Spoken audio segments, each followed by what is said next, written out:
Octobre 1981, Le Caire, Égypte. Le président Anwar el-Sadat observait avec fierté le défilé militaire célébrant sa plus grande victoire. Les avions sillonnaient le ciel, les chars défilaient, les soldats marchaient en parfaite synchronisation. Soudain, un camion militaire s'arrêta brutalement devant la tribune présidentielle. Des hommes en uniforme en sortirent. Ils ne faisaient pas partie du spectacle, c'étaient des assassins. Sadat, l'homme qui avait osé faire la paix avec l'ennemi historique de sa nation, était prêt à payer le prix ultime. Cette même armée qu'il commandait était ici pour le tuer. Des rafales d'armes automatiques éclatèrent. Le chaos, le sang, les cris. Pourquoi le président a-t-il été tué par ses propres soldats? Comment ce paysan de la campagne égyptienne a-t-il atteint le sommet du pouvoir absolu? Qu'est-ce qui l'a conduit à commettre le crime impardonnable, serrer la main à son ennemi? Et quelles ont été ses véritables dernières paroles alors que les balles déchiraient son corps? Restez jusqu'à la fin pour connaître les dernières secondes de Sadat et le cri qu'il a tenté de pousser en mourant. Avant de commencer, nous visons l'objectif d'1 million d'abonnés. Cela peut sembler lointain, mais avec votre aide, nous pouvons y arriver. Abonnez-vous maintenant, mettez un like et faites partie de cette histoire. Fin des années 1920. Anwar el-Sadat est né à Mit Aboulkom, un misérable village de la vallée du Nil. 3 frères, une maison en terre séchée, la pauvreté qui ronge le corps. Son père, un jeune fonctionnaire de l'armée, arrivait à peine à nourrir sa famille. L'Égypte était sous domination britannique. Les Anglais contrôlaient tout. Le canal de Suez, le gouvernement, l'économie, même la fierté égyptienne. Sadat a grandi en voyant les soldats britanniques humilier sa nation. Il a vu les Égyptiens battus dans les rues. Il a vu les richesses du Nil pompées vers Londres. Cela le brûlait de l'intérieur. Ce n'était pas seulement de la colère, c'était une haine pure. À l'école, un professeur a changé sa vie. Il a raconté des histoires de héros défiant les empires. Il a parlé de Muhammad Ahmad, le Mahdi du Soudan. Il a parlé de Gandhi et de sa résistance pacifique. Mais ce sont les histoires de Mustafa Kemal Atatürk qui ont enflammé l'imagination du jeune Sadat. Atatürk a transformé la Turquie des ruines ottomanes en une nation moderne. Il a chassé les envahisseurs, rendu sa dignité à son peuple. Sadat a décidé, il deviendra militaire, et il deviendra révolutionnaire. Il est entré à l'académie militaire. Là, il a rencontré d'autres jeunes officiers partageant sa haine des Britanniques. L'un d'eux était Gamal Abdel Nasser, un lieutenant charismatique et calculateur. Nasser avait une vision claire. Seule une révolution militaire pourrait libérer l'Égypte.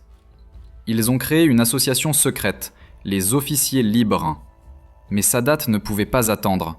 Il était impulsif. Il voulait une action immédiate. Pendant la Seconde Guerre mondiale, alors que l'Égypte servait de base aux Britanniques, Sadat a cherché le soutien allemand contre les Britanniques. Une logique brutale. L'ennemi de mon ennemi peut être mon allié. Si l'Axe peut chasser les Britanniques d'Égypte, cela en vaudra la peine.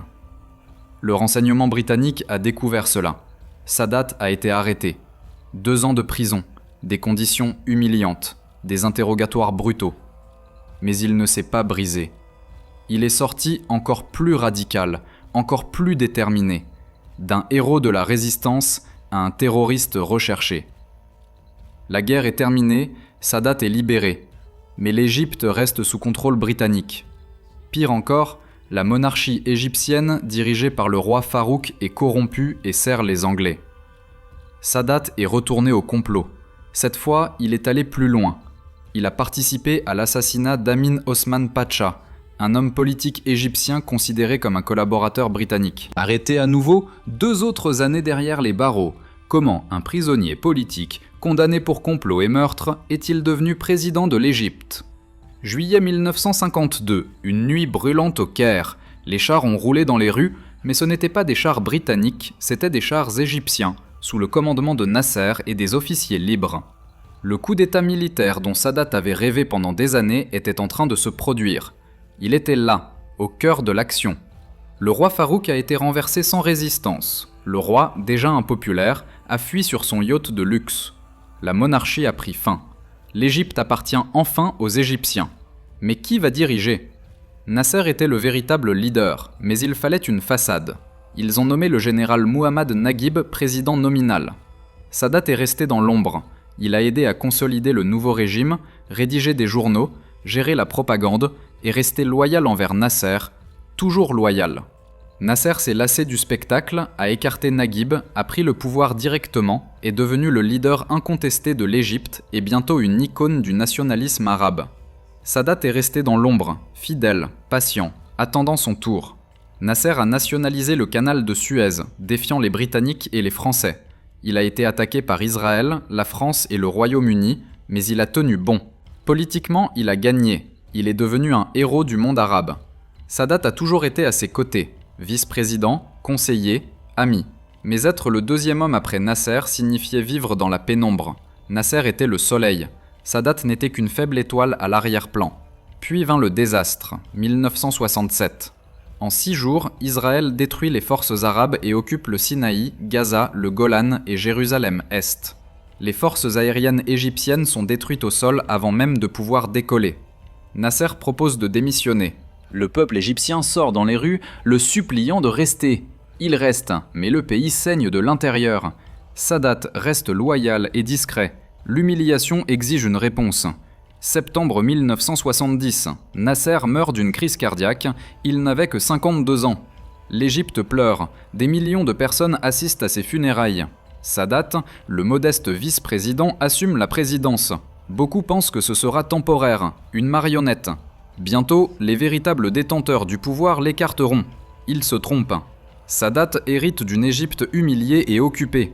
Israël contrôle le Sinaï. L'armée égyptienne est démoralisée. L'économie est en effondrement. Les superpuissances jouent aux échecs au Moyen-Orient et l'Égypte n'est qu'une pièce sur l'échiquier. Mais Sadat n'est pas Nasser. Il ne veut pas être Nasser. Il veut être Sadat.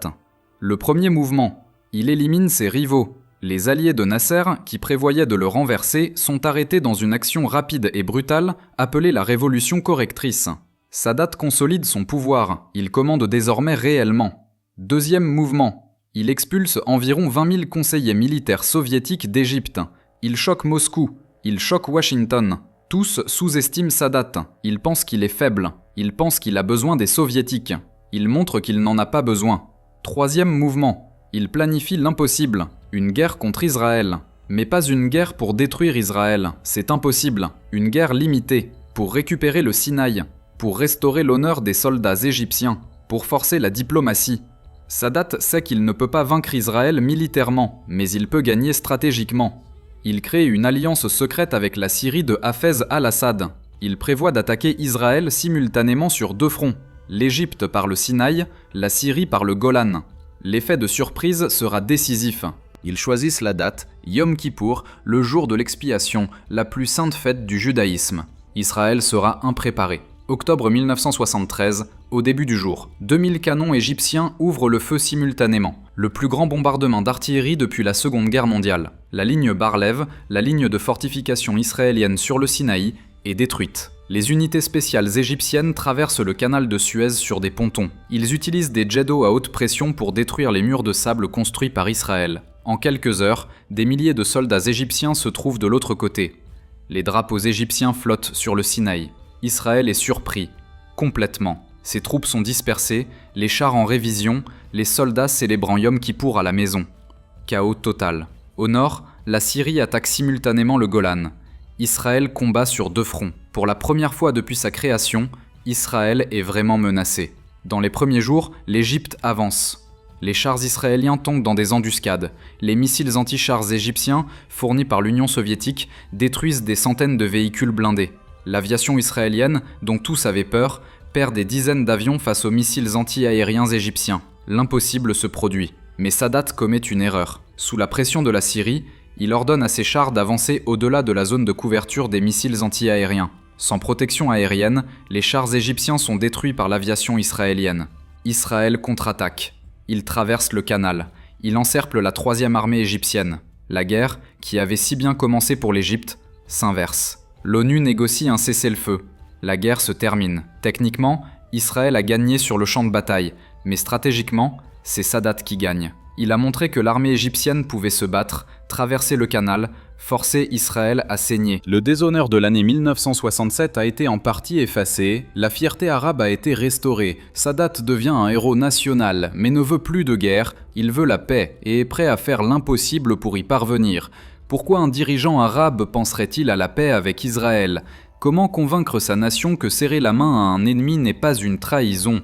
Des années après la guerre, Sadat est déçu. 4 guerres contre Israël depuis la création de l'État juif, des dizaines de milliers de morts, des fortunes incommensurables dépensées dans les armes, et que peut montrer l'Égypte? Un territoire occupé, une économie détruite, plus de haine. Il prend une décision qui va tout changer. Il envoie des messages secrets à Israël, il dit qu'il est prêt à négocier. Directement, face à face, sans intermédiaire. Menachem Begin, le premier ministre israélien et ancien combattant de l'Irgun, ne le croit pas. Aucun dirigeant arabe n'a jamais reconnu Israël, aucun n'a visité. Est-ce un piège, un stratagème? Non. Novembre 1977, Sadat monte dans un avion d'Égyptair, la destination Jérusalem, territoire ennemi, capitale de l'État qui occupe les terres arabes. L'audace est inimaginable, le courage est indiscutable. L'avion atterrit, Sadat descend, Begin l'attend sur la passerelle. Les deux ennemis historiques face à face, les caméras du monde entier diffusent en direct. Sadat tend la main, Begin la serre. Ce fut la première visite officielle d'un dirigeant arabe en Israël, en direct à la télévision mondiale. Le monde arabe explose de colère. La Syrie rompt ses relations avec l'Égypte, la Libye appelle Sadat un traître, l'Organisation de libération de la Palestine condamne le geste. L'Irak exige l'expulsion de l'Égypte de la Ligue arabe, les islamistes radicaux jurent de le tuer. Sadat ne recule pas. Il s'exprime à la Knesset, le parlement israélien, en arabe, fermement, directement. Il dit qu'il est venu avec la paix. Il dit qu'il est temps de mettre fin à l'effusion de sang. Il dit que les Palestiniens méritent une patrie. Il dit que les Israéliens méritent la sécurité.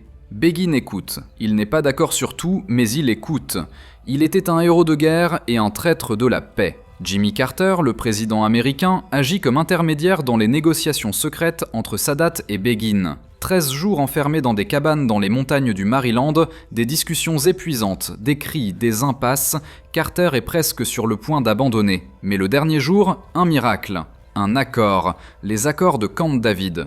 Israël rendra le Sinaï à l'Égypte, l'Égypte reconnaîtra Israël. La paix entre les deux pays qui se sont affrontés dans 5 guerres. Sadat et Begin reçoivent conjointement le prix Nobel de la paix. L'Égypte est expulsée de la Ligue arabe. Le siège de la Ligue est transféré du Caire à Tunis. Les pays arabes rompent les relations. Sadat devient un paria dans le monde arabe. Mais il croit qu'il a raison. Il croit qu'il construit un meilleur avenir pour sa nation. Il a tort sur un point. Il n'aura pas d'avenir. Vous aimez les faits intéressants et l'histoire? Alors écrivez dans les commentaires « Je veux plus d'histoire ». Ainsi, vous contribuerez à la promotion de la chaîne et nous motiverez à continuer à créer ce type de contenu. Le 6 octobre 1981, 8 ans après la guerre du Kippour, Sadat organise une gigantesque parade militaire au Caire pour célébrer l'occasion. Avions, chars, troupes, démonstration de force, démonstration de fierté nationale. Sadat sur la tribune d'honneur, le vice-président Hosni Moubarak à ses côtés. Généraux, diplomates, presse internationale, les caméras filment tout. Le défilé se déroule parfaitement, jusqu'à ce qu'un camion transportant de l'artillerie ne s'arrête devant la tribune. Étrange, ce n'est pas dans le protocole. Les portes s'ouvrent, 4 hommes sautent. Uniforme militaire. Mitraillettes AK-47 à la main, grenades sur leurs gilets. Ils courent vers la tribune. Sadat pense que c'est une partie de la cérémonie, peut-être une démonstration militaire. Il se lève, maintient droit, fier, saluant ses soldats. Une erreur fatale. Le chef du groupe, le lieutenant Khaled Islambouli, crie en arabe « J'ai tué le pharaon ». Rafale de mitraillettes, des dizaines de balles, le chaos immédiat. Les gens fuient, crient, du sang. Sadat est touché au cou, à la poitrine, au bras. Nombreuses blessures. La sécurité réagit trop tard. Quand elle réagit, elle tue l'un des tireurs et en capture 3 autres. Sadat est rapidement emmené à l'hôpital militaire. Les médecins essaient de le sauver. Ils essaient désespérément. Mais les blessures sont dévastatrices. Trop de sang perdu. Les organes vitaux sont percés. À la fin de la journée, Anwar el-Sadat est déclaré mort. Il avait 62 ans, 11 ans au pouvoir. Il a conclu la paix avec Israël, récupéré le Sinaï, changé le Moyen-Orient, et maintenant il gît mort, tué par les soldats de sa propre armée. D'un commandant à un martyr en un instant. Mais qui étaient les assassins? Pourquoi l'ont-ils fait? Khaled Islambouli était membre d'Al-Jihad al-Islami, une organisation islamiste fondamentaliste qui considérait Sadat comme un apostat, un traître de l'islam. Pourquoi? pour la paix avec Israël, pour la répression des groupes islamiques, pour être considéré comme un allié de l'Occident. Islambuli avait tout planifié. Il s'était infiltré dans la parade militaire. Il a choisi des hommes en qui il avait confiance. Il a attendu le moment exact. Il a assassiné le président qui avait osé défier des décennies de haine. Lors de son procès, Islambuli ne montre aucun remords. Il dit qu'il a tué l'ennemi de l'islam. Il dit qu'il le referait. Lui et d'autres conspirateurs sont exécutés après des mois. Les funérailles de Sadat montrent une présence arabe limitée. Seuls 3 dirigeants arabes sont présents. Le monde arabe ne pleure pas sa mort. Beaucoup la célèbrent. L'homme qui a fait la paix meurt seul, abandonné par ceux qu'il a essayé de sauver des nouvelles guerres. Anwar el-Sadat croyait construire un meilleur avenir. Il croyait que la paix sauverait des vies. Il croyait que le compromis était plus noble que la guerre éternelle. Avait-il raison? S'était-il trompé? L'histoire continue de débattre. L'Égypte a maintenu la paix avec Israël jusqu'à aujourd'hui. Elle a récupéré le Sinaï, évité de nouvelles guerres dévastatrices. Hosni Moubarak, qui a survécu à l'attentat, a régné sur l'Égypte pendant 30 ans, maintenant les accords de Sadat. Mais les Palestiniens sont restés sans patrie. Le Moyen-Orient continue de brûler. Le fondamentalisme islamique a grandi. Les profondes blessures que Sadat a essayé de guérir continuent de saigner.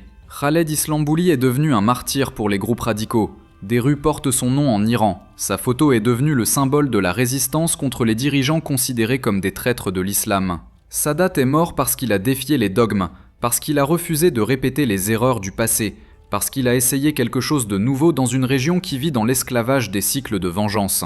Ses derniers mots, selon les témoins, ont été noyés par les rafales. Certains disent qu'il a essayé de crier quelque chose, d'autres disent qu'il est tombé dans le silence. Nous ne le saurons jamais avec certitude. Voici ce que nous savons. Il est mort en croyant avoir fait le bon choix, et il a payé de sa vie. Aujourd'hui, son tombeau au Caire est peu visité. Il n'y a pas de foule, pas de montagne de fleurs. L'homme qui a essayé d'apporter la paix au Moyen-Orient gît oublié, tandis que la région continue de brûler dans des conflits sans fin. La question qui reste est cruelle et simple. Vaut-il la peine d'essayer d'atteindre la paix quand le prix peut être sa propre vie? Sadat a répondu que oui, par le sang, le courage, la persévérance. Et abattu par de nombreuses balles, il est tombé croyant avoir eu raison. La paix n'est pas une faiblesse, la paix est du courage. Ne jamais oublier, ne jamais répéter, mais toujours poser des questions. À quoi sommes-nous prêts à renoncer pour la paix et qui décide du prix à payer? Anwar el-Sadat a décidé et il a tout payé. Si cette histoire vous a fait réfléchir sur le courage, le sacrifice et le véritable prix de la paix, abonnez-vous à la chaîne, mettez un pouce vers le haut et écrivez dans les commentaires « La paix n'est pas une faiblesse, la paix est du courage ». Dites-moi aussi, connaissiez-vous l'histoire de Sadat? Qu'en pensez-vous de ce chemin? Continuons à découvrir les personnages les plus fascinants et les plus oubliés de l'histoire.